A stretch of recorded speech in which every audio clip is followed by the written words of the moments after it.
Alrighty folks, so this is exactly why we are about to go in here and trim these guys' claws up. As you can see, this little guy here has been completely destroyed and is now dead from these little buttholes over here with the big claws. So I'm going to go in here and move out some of these little tunnels here and start catching them. Alrighty, so I got all the structures out of the tank. You can see them all going crazy in there. Now at this point, especially when you have the lid off, you want to be real careful because these guys will flip-flop right outside of the tank and onto the floor. Now you can catch them pretty good and put them back in there, but just be mindful of that. You can see these guys over here just dying to get out. So I have my net here. I'm gonna throw you guys on my head and start capturing them, and I'll show you how we trim their claws up. You guys can see they pretty much ate this guy up. Ate all of his feet and fins and all of that.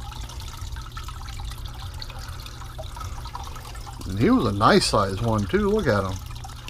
So what you want to do when you capture them is try to capture them down here, because if you try to capture them while they're up at the top, they're going to flip out and whatnot. So the next thing I'm going to need to do is put my hand over the net to kind of keep him in there, and then I'm going to pull him out, and my wife's going to do the old snip snip.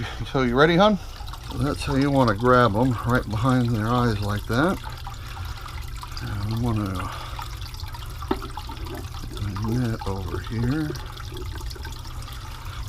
I'm going to help out and grab this claw here. Behind the knuckle? Yep, behind the knuckle. This way? Yep.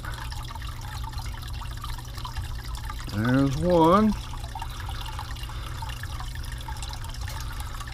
If you can tip your head down a little bit.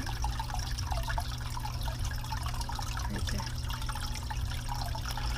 Alrighty, so you are all done. When you hold them, you just want to make sure that they don't get you with this little sharp point on the front of their head. That can stab you and it hurts. So you go back in there. The screen's dark on your camera? Yeah, it does that. Oh, okay. Back in there. So let's go after... Get a hand. Oh, that's one you just did. Never mind. Okay, let's go. Let's go after this big guy down here.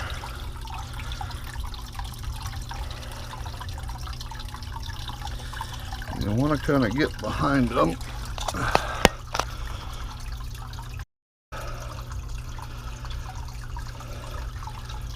And then trap them just like that. And you want to be real careful and get your hand in front of him like that.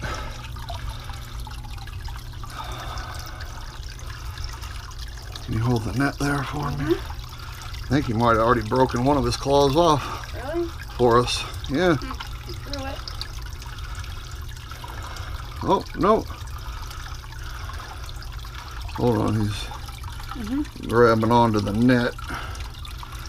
So hold them tight because they might squirm a little bit when you cut them off. There's one.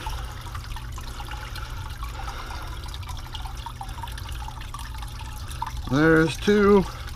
And he is all done. You guys can see, just goes right back to the bottom and don't even phase them, not one bit. So there's a few more that we need to capture. Alrighty, so now that we've gotten all their claws trimmed up, I figured I might as well go ahead and do a water change. So that's what we're going to do. We're going to drain out 50% of their water here and go ahead and get that done and rinse off their hiding places, and I will bring you back on when we get that all done. Alrighty, so we are all done with trimming their claws and doing a 50% water change on the tank, and everybody's kind of finding their spot all over again. And that haziness that you guys see will go away here shortly. It's just from everything being all stirred up and mixed up. One last thing I wanted to talk about, I don't know if I've covered in my other video, but if you were raising these prawns to eat or to put into a stock pond so that way you can raise them up and eat them, do not use this product here for your water changes, because if you read on the back here, okay, so here we go, it says right here that this is for animal treatment only, for ornamental fish use only, do not use for fish that are intended for human consumption. So what we do is we have well water here, and there's no chlorine in the water. Now there might be some heavy metals and stuff, but we're running a couple reverse osmosis filters, so we just put the water straight in. If you guys don't have that option, you might want to look for something like this, but is used for fish that you're going to eat, and make sure that it's good for human consumption. In the beginning, when I first started raising these guys, I would put this in there because that's what I used in my other fish aquarium for my other guys, but I read that on the back, so I wanted to share that with you. If you are raising these guys to eat like I am, you are definitely going to want to stay away from that. And if you don't have well water with reverse osmosis filters, I'm not sure how that's going to work out for you guys. I don't know if they make a product that is safe to use for fish that you tend on eating. So I just wanted to give you guys a little update now that we got all the maintenance done, just kind of showing you how they're going around and finding their homes now. And you can see that there's a huge difference in the size of these guys. Like I said, all of these guys in this tank are the same age, except for that big old dude there, who was with the first batch of prawns that I raised. Now the first time I got prawns, I ordered I think like 15 or 20 of them, and he's the only survivor, and I believe that's a female there. Not to get off topic, you know, squirrel on you guys, but all these other guys are only 6 months, 5 to 6 months old, and even that one there. So you can really see there's a big difference in growth.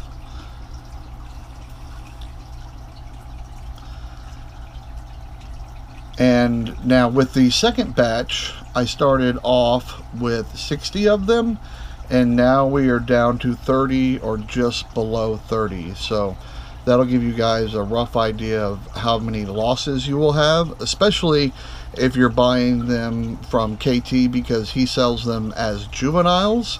And I found that with both batches, no matter what I did and how much I stayed on top of them, I lost quite a bit. Now I don't know if that's normal, because I don't know a lot of people that raise prawns this way, but it's about a 50% loss or greater when dealing with the juveniles. So thought I would mention that as well.